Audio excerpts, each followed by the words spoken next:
So you want to learn how to execute a command that isn't necessarily in Lua or Script Canvas. I got you, fam. Open up the console window with the tilde key. There's an X in the bottom left corner. Click on that. Now you have access to a buttload of other commands. So let's say you wanted to affect the game time. T_scale gives you that node, and you have the default of 1, which means regular game time. Any adjustment below or above will either slow or speed up the game time.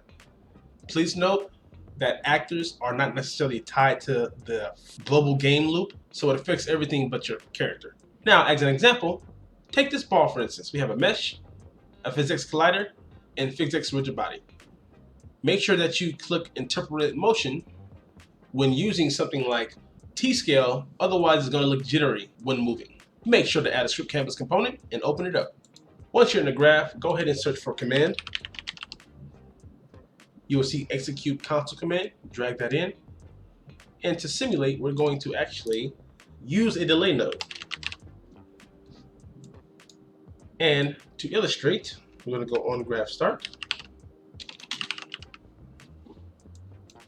We're going to set it to 2 seconds.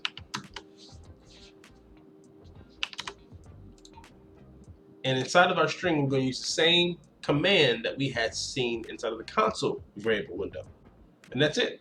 Save it, and we're going to test it in the window. Here's the ball falling at regular speed. Here's the ball falling at 0.3 that we set inside the Script Canvas.